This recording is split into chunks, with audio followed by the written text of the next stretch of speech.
যদিও Calcutta police is the best police in the world. আমি চাই পুলিশ যত তাড়াতাড়ি সম্ভব দোষীদের গ্রেপ্তার করবে। আর রবিবার পর্যন্ত যদি তারা কুল কিনারা করতে না পারেন, কারণ ভেতরেও তো অনেকে আছে, তাহলে এই কেসটা আমরা আমাদের হাতে রাখবো না, আমরা সিবিআইকে দিয়ে দেবো। যে ওদের ভেতরেই কেউ আছে, যদি ভেতরে কেউ থাকে, কারো প্রতি সন্দেহ হয়, যারা ছিল, যারা ওর বন্ধু বান্ধব, তাদেরকে সবাইকে ডেকে কথা বলবে। পুলিশ কমিশনার খবরটা দেয়, আমি সঙ্গে সঙ্গে তাকে বলি যে এটা খুব নক্কারজনক ঘটনা এবং খুবই বেদনাদায়ক ঘটনা। যেই জড়িত থাক তাকে ইমিডিয়েট শাস্তি দিতে হবে এবং আমরা চাই এই কেসটা ফাস্ট ট্র্যাক কোর্টে হোক।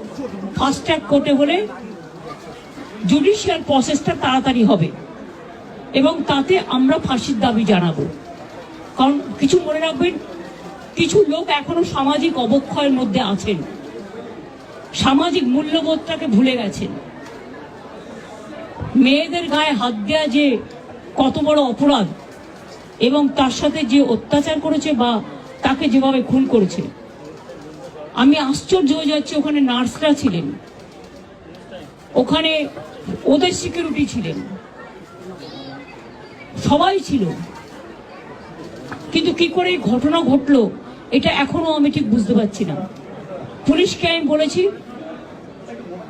বাবা মাও যেটা আমাকে বলেছেন যে ওদের ভেতরেই কেউ আছে, যদি ভেতরে কেউ থাকে, কারো প্রতি সন্দেহ হয়, যারা ছিল, যারা ওর বন্ধু বান্ধব, তাদেরকে সবাইকে ডেকে কথা বলবে এবং যিনি ফোন করেছিলেন প্রথম বাড়িতে তাকেও ডেকে কথা বলবে। আজকে প্রিন্সিপাল নিজে রেজিগনেশন করে দিয়েছিলেন, বলছিলেন যে আমার বাড়িতেও তো বাচ্চারা আছে, যেভাবে আমাকে গালিগালাজ করা হচ্ছে, তা আমরা তাকে বুঝিয়ে বলেছি ঠিক আছে আপনাকে ওখানে কাজ করতে হবে না, আমরা ওনাকে সরিয়েছি অন্য জায়গায়। আমরা ওখানে এমএসভিপিকেও সরিয়ে দিয়েছি ডিউ টু নেগলিজেন্স। আমরা হাসপাতাল থেকে হেড অফ দ্য ডিপার্টমেন্ট, যে চেস ডিপার্টমেন্ট, তাকেও সরিয়ে দিয়েছি এবং পুলিশ পোস্টে যে এসিপি ছিলেন তাকেও সরিয়ে দিয়েছি। সবাইকেই সরানো হয়েছে এবং ডগ স্কোয়াড থেকে শুরু করে, ভিডিও থেকে শুরু করে, ফরেন্সিক ডিপার্টমেন্ট থেকে শুরু করে সবাইকেই ইনভলভ করা হয়েছে যাতে খুনি গ্রেপ্তার হয় এবং দোষীরা শাস্তি পায়। এবং আমি চাই পুলিশ যত তাড়াতাড়ি সম্ভব দোষীদের গ্রেপ্তার করবে। আর রবিবার পর্যন্ত যদি তারা কুল কিনারা করতে না পারেন, কারণ ভেতরেও তো অনেকে আছে, তাহলে এই কেসটা আমরা আমাদের হাতে রাখবো না, আমরা সিবিআইকে দিয়ে দেবো। তার কারণ হচ্ছে আমার এতে কোনো পাওয়ার লেনা দেনা কিছু নেই, আমি প্রথম দিন থেকেই বলছি। কিন্তু ওদের সাকসেস রেট খুব কম।